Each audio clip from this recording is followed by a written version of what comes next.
അങ്ങ് പാർക്കുന്നതായിട്ടുള്ള വീട് ഓടിട്ട വീടാണല്ലോ. ആ ഓടിട്ട വീട് പാർക്കുമ്പോൾ അങ്ങേക്ക് ക്രിസ്ത്യൻ മിഷണറിമാരോടും ക്രിസ്ത്യൻ മിഷൻ പ്രവർത്തനത്തോടും ഒക്കെ എതിർപ്പാണെങ്കിൽ അങ്ങ് ചെയ്തത് ആ ഓടെല്ലാം എടുത്ത് വലിച്ചെറിയുക എന്നുള്ള. ടീച്ചറൊക്കെ പഠിക്കാനായിട്ടൊക്കെ കാരണമായി തീർന്നത് ഈ ബാസിൽ ഇവാഞ്ചലിക്കൽ മിഷൻകാരോട് വന്നിട്ടാട്ടോ ടീച്ചറെ. ഇല്ലെങ്കിൽ ടീച്ചറുടെ അധ്യാപികയാകാൻ ഒരിക്കലും ചാൻസ് ഇല്ല. പിന്നെ ഒരു ഗുണമുണ്ടായിരുന്നു ടീച്ചർക്ക്. ടീച്ചറെ പോലെയുള്ള ആളുകൾക്ക് 12 ഭർത്താക്കന്മാരെ വരിക്കാനുള്ള സ്വാതന്ത്ര്യം ഉണ്ടായിരുന്നു. കുട്ടികളെ മിഷൻ സ്കൂളുകളിൽ അയക്കുന്നത് വിലക്കുകയും ചെയ്തു.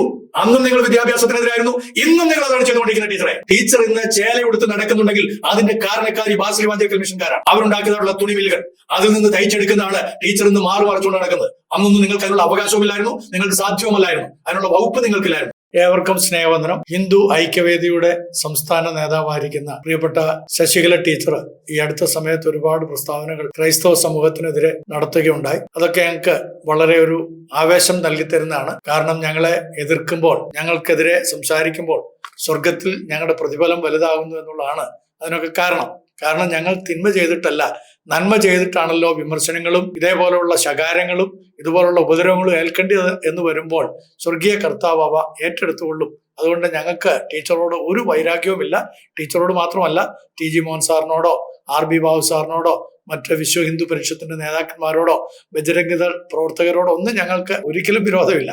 കാരണം ഞങ്ങള് ശത്രുക്കളെ സ്നേഹിക്കാൻ പഠിപ്പിക്കുന്ന ഒരു സമൂഹമായതുകൊണ്ട് ആ വിധത്തിൽ ശീലിച്ചു പോയി.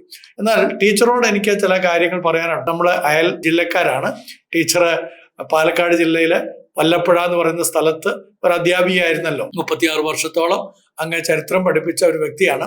പക്ഷേ ചരിത്രത്തിൽ അങ്ങയുടെ അറിവ് വളരെ കുറവാണ് എന്നുള്ളത് അങ്ങയുടെ വാക്കുകൾ കൊണ്ട് ഒരുപാട് മനസ്സിലാക്കാൻ സാധിക്കുന്നുണ്ട്. താങ്കൾക്ക് അറിയാവുന്നതുപോലെ ബാസൽ ഇവാഞ്ചലിക്കൽ മിഷൻ എന്ന് പറയുന്ന ഒരു മിഷൻ ഈ മലബാർ പ്രദേശത്ത് നൂറ്റാണ്ടുകൾക്ക് മുമ്പ് വന്നു.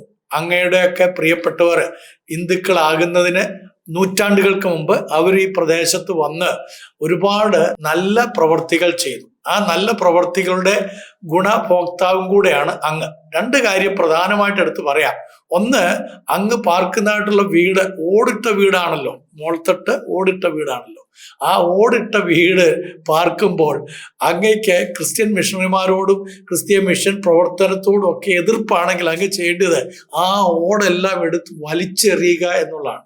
അതാണ് ആദ്യം അങ്ങ് ചെയ്യേണ്ടുന്നതായ ഒരു നല്ല പ്രവൃത്തി. എന്താണെന്ന് വെച്ച് കഴിഞ്ഞാൽ, ടൈൽ നിർമ്മാണ ഫാക്ടറി 1854 ബാസൽ ഇവാഞ്ചലിക്കൽ മിഷൻ ഇവിടെ ആരംഭിച്ചു എന്നുള്ളതാണ് ഏറ്റവും പ്രധാനപ്പെട്ട ഒരു കാര്യം. 1864 ജർമ്മനിയിൽ കളിമൺ സംസ്കരണത്തിൽ പരിശീലനം നേടിയ മിഷണറി ജോർജ് പ്ലബസ്റ്റ് എന്ന് പറയുന്ന ഒരു വ്യക്തി മംഗലാപുരത്ത് ഒരു ടൈൽ ഫാക്ടറി സ്ഥാപിച്ചു. ഇത് കേരളത്തിൽ വലിയ തോതിലുള്ള കളിമൺ ടൈൽ ഉൽപാദനത്തിന് തുടക്കം കുറിക്കുകയുണ്ടായി. കളിമൺ ടൈലുകളുടെ ആവശ്യം വർദ്ധിച്ചതോടെ സുരക്ഷയ്ക്കും കുറഞ്ഞ പരിപാലനത്തിനുമായി ഓലമേഞ്ഞ മേൽക്കൂരകൾ മാറ്റി സ്ഥാപിച്ചതോടെ തുറമുഖങ്ങൾക്കും റെയിൽവേകൾക്കും സമീപം 7 ഫാക്ടറികൾ കൂടെ അവർ സ്ഥാപിക്കുകയുണ്ടായി. മലബാറിലെ ബാസൽ മിഷന്റെ ലാഭകരമായ ഒരു ബിസിനസ് സംരംഭമായിട്ടാണ് ഈ ടൈൽ നിർമ്മാണ വ്യവസായം ആരംഭിക്കുന്നത്. പിന്നീട് 3 ഫാക്ടറികൾ കൂടി അവർ തുറക്കുകയുണ്ടായി.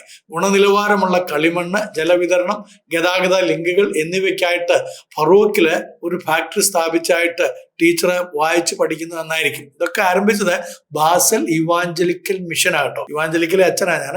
അപ്പൊ ബാസൽ ഇവാഞ്ചലിക്കൽ മിഷൻ എന്ന് പറയുന്ന ഒരു സ്ഥാപനം, ഒരു മിഷനാണ് ഇതൊക്കെ ഇവിടെ സ്ഥാപിച്ചത്. റെയിൽവേ പദ്ധതികളിൽ നിന്നും പൊതുമരാമത്ത് വകുപ്പിൽ നിന്നുമുള്ള വർദ്ധിച്ചു വരുന്ന ആവശ്യം നിറവേറ്റുന്നതിനായിട്ട് ഫറൂഖ് പാലം കണക്ടിവിറ്റി കൂടുതൽ മെച്ചപ്പെടുത്തി. തൊഴിലാളികളുടെ കുട്ടികൾ സമീപത്തുള്ള ഒരു BM സ്കൂളിൽ പഠിക്കുന്നുണ്ടായിരുന്നു. ആ BM സ്കൂളൊക്കെയാണ് മലബാർ പ്രദേശത്തെ ആദ്യത്തെ സ്കൂള്. ടീച്ചറൊക്കെ പഠിക്കാനായിട്ടൊക്കെ കാരണമായി തീർന്നത് ഈ ബാസൽ ഇവാഞ്ചലിക്കൽ മിഷൻകാരൂടെ വന്നിട്ടാട്ടോ ടീച്ചറെ. ഇല്ലെങ്കിൽ ടീച്ചർ ഒരു അധ്യാപികയാകാൻ ഒരിക്കലും ചാൻസ് ഇല്ല. വാദ്യാരാകാൻ പോലും, നിലത്തെഴുത്ത് പഠിപ്പിക്കാൻ പോലും ടീച്ചർക്ക് ആ വിധത്തിൽ യോഗ്യത ഉണ്ടാകുകയില്ലായിരുന്നു. കാരണം എന്താണെന്ന് വെച്ച് കഴിഞ്ഞാൽ, ടീച്ചറെ പോലെയുള്ള ആളുകളൊക്കെ അകത്തളങ്ങളിൽ മാത്രമേ കിടക്കാൻ കഴിയുള്ളായിരുന്നു. ടീച്ചറെ പോലെയുള്ള ആളുകൾക്ക് 12 ഭർത്താക്കന്മാരെ വരിക്കാനുള്ള സ്വാതന്ത്ര്യം ഉണ്ടായിരുന്നു. അതായിരുന്നു ടീച്ചർക്കൊക്കെ ഉണ്ടായിരുന്ന ഏറ്റവും നല്ല ഗുണാവിശേഷങ്ങൾ. അങ്ങനെയുള്ള അവസ്ഥയിൽ നിന്ന് ഈ BM ബാസൽ ഇവാഞ്ചലിക്കൽ മിഷൻ സ്കൂളുകളിലൊക്കെ പഠിച്ച് അവിടെ പഠിച്ച അധ്യാപകരാണ് പിന്നീട് പല സ്ഥലങ്ങളിലും സ്കൂളുകൾ ആരംഭിക്കുകയും നിങ്ങൾക്ക് പഠിക്കാനുള്ള അവസരങ്ങളൊക്കെ ഉണ്ടാക്കി തരികയൊക്കെ ചെയ്ത്. നമ്മൾ ഫാക്ടറിയെ കുറിച്ചാണല്ലോ പറയുന്നത്. ടൈൽസ് ഫാക്ടറി ഒരു കമ്മ്യൂണിറ്റി ഹബ്ബായും പ്രവർത്തിച്ചു പോന്നു. ടൈൽ വ്യവസായം പുരുഷന്മാർക്കും സ്ത്രീകൾക്കും തൊഴിൽ നൽകി. അത് ടീച്ചർ മനസ്സിലാക്കണം. മതപരിവർത്തനം അല്ല ഞങ്ങൾ ചെയ്യുന്നത് മനുഷ്യരുടെ പരിവർത്തനമാണ് ടീച്ചറെ. 1913 ആയപ്പോഴേക്കും ടൈൽ ഫാക്ടറികളിൽ 2000 തൊഴിലാളികളെ നിയമിക്കുവാൻ ഇടയായിത്തീർന്നു ടീച്ചറെ. 1913 2000 ആണുങ്ങളും പെണ്ണുങ്ങളും അടക്കം. അന്ന് നിങ്ങളുടെ അന്തർജനങ്ങളും അതുപോലെ അച്ചിമാരും ഒക്കെ അകത്തളത്തിൽ കഴിയുമ്പോൾ ഈ മലബാറിൽ, നിങ്ങളുടെ ഈ നാട്ടിൽ ഇവിടെയുള്ള പാവപ്പെട്ട ജനം വിദ്യാഭ്യാസം നേടുകയും ബാസൽ ഇവാഞ്ചലിക്കൽ മിഷന്റെ പ്രവർത്തന ഫലമായിട്ട് 2000 തൊഴിലാളികളെ അവരെ നിയമിക്കുകയും ചെയ്തു.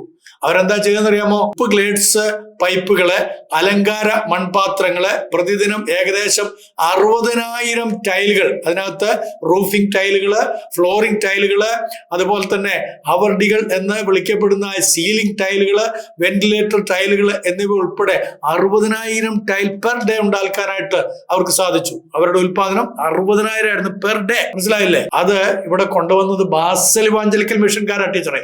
1880 സാമ്പത്തിക പ്രതിസന്ധിയെ കുറിച്ച് ടീച്ചർ വായിച്ചിട്ടില്ലെങ്കിൽ ഒന്ന് വായിക്കണം. അന്ന് നമ്മുടെ നാട്ടിൽ വളരെ രോഗങ്ങൾ, പലതരത്തിലുള്ള രോഗങ്ങളും ക്ഷാമവും ഉണ്ടായിട്ട് ആളുകൾക്ക് തൊഴിലില്ലാതെ പട്ടിണി മരണമായിരുന്നു ഇവിടെ ഉണ്ടായിരുന്നത്. അന്ന് നിങ്ങളാരും ഈ രംഗത്ത് പ്രവർത്തിക്കാനായിട്ടുണ്ടായിരുന്നില്ല. അല്ലെങ്കിൽ നിങ്ങളുടെ മുതുമുത്തച്ഛന്മാര് അന്ന് ഇല്ലങ്ങളിലും അതുപോലെ തന്നെ തറവാടികള് അവരുടെ വീടുകളിലും ഇങ്ങനെ മറ്റുള്ളവരെ ചൂഷണം ചെയ്തുകൊണ്ട് ജീവിക്കായിരുന്നു ടീച്ചറെ. അങ്ങനെയുള്ള ആളുകൾക്ക്, തൊഴിലില്ലാത്ത ഈ ആളുകൾക്ക് ബാസൽ ഇവാഞ്ചലിക്കൽ മിഷൻ ഫാക്ടറികള് ദുരിതബാധിതരായിട്ടുള്ള നിരവധി ആളുകളെ സ്വീകരിച്ചു.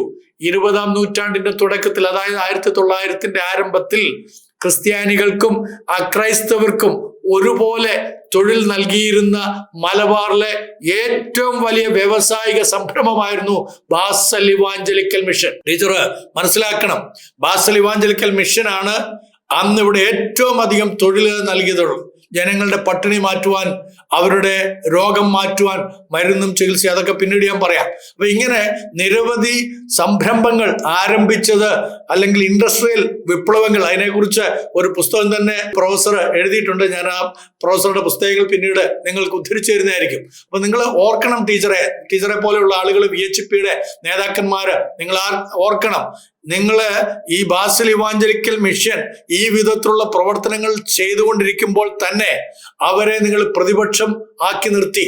എന്നിട്ട് ബാസൽ ഇവാഞ്ചലിക്കൽ മിഷണറിമാർ ക്രിസ്തീയ വിശ്വാസം പ്രചരിപ്പിക്കുന്നു എന്ന് പറഞ്ഞുകൊണ്ട് മലബാറിലെ പ്രാദേശിക ഭരണാധികാരികളിൽ നിന്നും ഉയർന്ന ജാതിക്കാരായ നിങ്ങളിൽ നിന്നും അവർക്ക് ഒരുപാട് എതിർപ്പുകൾ നേരിടേണ്ടി വന്നു. താഴ്ന്ന വിഭാഗങ്ങളെ തങ്ങളുടെ ആധിപത്യത്തിന് കീഴിൽ കൊണ്ടുവരാൻ ഉയർന്ന ജാതിക്കാർ ആഗ്രഹിച്ചു. 1898 ഈ സമയത്ത് ബാസൽ മിഷന്റെ പ്രവർത്തനങ്ങൾക്ക് ഒരു പ്രതിരോധ ശക്തിയായി ആര്യ സമാജവും ബ്രഹ്മസമാജവും മലബാറിലേക്ക് പ്രവേശിച്ചു.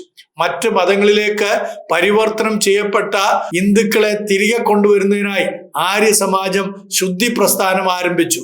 ബ്രഹ്മസമാജം അടിച്ചമർത്തപ്പെട്ട ജാതിക്കാർക്ക് കൂടുതൽ ശ്രദ്ധ നൽകുകയും കുട്ടികളെ മിഷൻ സ്കൂളുകളിൽ അയക്കുന്നത് വിലക്കുകയും ചെയ്തു. അന്നും നിങ്ങൾ വിദ്യാഭ്യാസത്തിനെതിരായിരുന്നു, ഇന്നും നിങ്ങൾ അതാണ് ചെയ്തുകൊണ്ടിരിക്കുന്നത് ടീച്ചറെ. നിങ്ങൾ പഠിപ്പിക്കുന്ന വിദ്യാർത്ഥികൾ, അല്ലെങ്കിൽ നിങ്ങൾ പഠിപ്പിച്ച വിദ്യാർത്ഥികളുടെ മനോനിലയൊക്കെ ഏത് തരത്തിലാകുന്നു എന്നുള്ള വൈദ്യ പരിശോധന നടത്തേണ്ടത് അത്യാവശ്യമാണ്. നിങ്ങൾക്കെതിരെ സ്കൂളുകളിലൊക്കെ വലിയ പ്രക്ഷോഭങ്ങളൊക്കെ നടത്തിയത് ഒക്കെ ഫേസ്ബുക്കിലും മറ്റും കിടപ്പുണ്ട്. ഞാൻ അതിനെക്കുറിച്ച് ഇപ്പോൾ പറയുന്നില്ല. 1914 ഒന്നാം ലോക മഹായുദ്ധം പൊട്ടിപ്പുറപ്പെട്ടപ്പോൾ ബാസൽ മിഷന്റെ എല്ലാ വ്യാവസായിക സ്ഥാപനങ്ങളും ബ്രിട്ടീഷ് സർക്കാർ ഒരു ജർമ്മൻ സംഘടനയായി കണക്കാക്കിക്കൊണ്ട് കണ്ടുകെട്ടുകയുണ്ടായി. ഇത് ഇന്ത്യയിലെ ബാസൽ ഇവാഞ്ചലിക്കൽ മിഷന്റെ പ്രവർത്തനത്തിന് ഒരു തിരിച്ചടി സൃഷ്ടിച്ചു. യുദ്ധത്തിന് ശേഷം വ്യവസായങ്ങൾ കോമൺവെൽത്ത് ട്രസ്റ്റിന്റെ കീഴിലായിരുന്നു.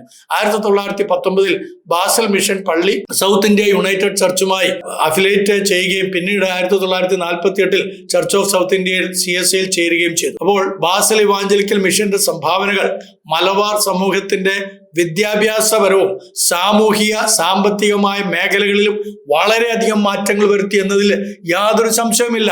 ടീച്ചർ ഇന്ന് ചേലയുടുത്ത് നടക്കുന്നുണ്ടെങ്കിൽ അതിന്റെ കാരണക്കാരി ബാസൽ ഇവാഞ്ചലിക്കൽ മിഷൻകാരാണ്. അവരുണ്ടാക്കിയതായിട്ടുള്ള നെയ്ത്ത് ശാലകൾ, അവരുണ്ടാക്കിയതായിട്ടുള്ള തുണിമില്ലുകൾ, അതിൽ നിന്ന് തയ്ച്ചെടുക്കുന്നതാണ് ടീച്ചർ ഇന്ന് മാറുമറച്ചുകൊണ്ട് നടക്കുന്നത്.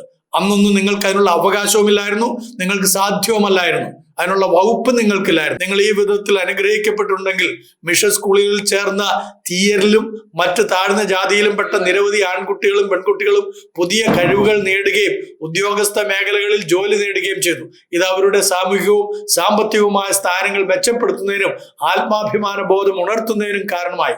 അക്കാലത്ത് നിലനിന്നിരുന്ന ജാതി വ്യവസ്ഥ, തൊട്ടുകൂടായ്മ, അന്ധവിശ്വാസങ്ങൾ തുടങ്ങിയ സാമൂഹിക തിന്മകൾക്കെതിരെ പോരാടാൻ ഈ വിദ്യാസമ്പന്നരായ യുവാക്കൾക്ക് ധൈര്യം ലഭിച്ചു. മനസ്സിലായില്ലേ ടീച്ചറെ? ഒരു കാര്യം ഓർത്തോണം, നിങ്ങൾക്കെതിരെ സംസാരിക്കാൻ ഇവിടുത്തെ ഹൈന്ദവരെ പ്രാപ്തരാക്കുന്ന എന്തുകൊണ്ടാണെന്നറിയാമോ?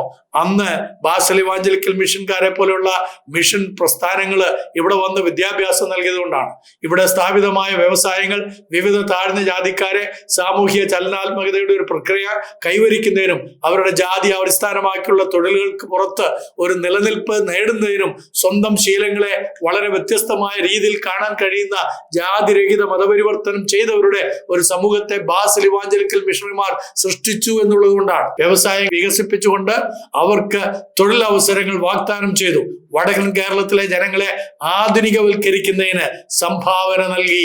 ഈ വിധത്തിൽ ഇന്ത്യയിൽ പ്രവർത്തിച്ചിരുന്ന എല്ലാ മിഷണറി സംഘടനകളിലും ബാസൽ മിഷന് ഒരു സവിശേഷ സ്ഥാനം തന്നെ നമുക്ക് കാണാനായിട്ട് സാധിക്കും. ഓർത്തുകൊള്ളുക, ടീച്ചറെ പോലെയുള്ള ആളുകൾ ഈ ക്രൈസ്തീയ പ്രസ്ഥാനങ്ങൾക്കെതിരെ ഇപ്പോൾ നോർത്ത് ഇന്ത്യയിലും മറ്റും പ്രവർത്തിക്കുന്ന ക്രൈസ്തവ സമൂഹത്തിനെതിരെ നിങ്ങൾ ആക്രോശിക്കുമ്പോൾ അവിടെയും ഇതേപോലെ നിങ്ങളുടെ പൂർവികന്മാർ മുമ്പ് അനുഭവിച്ചിട്ടുള്ള ദുരിതങ്ങൾ, ആ വേദനകൾ, ആ സങ്കടങ്ങൾ അത് കണ്ടും അവരുടെ കണ്ണുനീർ ഒപ്പാനായിട്ട് ഞങ്ങളുടെ സിസ്റ്റേഴ്സും അച്ഛന്മാരും മിഷണറിമാരോടെ പോയിട്ടുണ്ടെങ്കിൽ അത് ഞങ്ങളുടെ അവകാശത്തിൽപ്പെട്ടാണ്. കാരണം ഇന്ത്യ എൻ്റെ രാജ്യമാണ്, ഇന്ത്യയിലെ ഓരോ വ്യക്തികളും ഞങ്ങളുടെ സഹോദരങ്ങളാണെന്നുള്ള ബോധ്യമുള്ളതുകൊണ്ടാണ്. അതുകൊണ്ട് ടീച്ചറെ പോലെയുള്ള ആളുകൾ ഈ വായിക്കകത്ത് എന്തെങ്കിലും ഇട്ടോ ഓലിയിടുന്നതുകൊണ്ട് ഞങ്ങളുടെ പ്രവർത്തനങ്ങൾ അവസാനിപ്പിക്കാമെന്നൊന്നും നിങ്ങൾ വിചാരിക്കേണ്ട.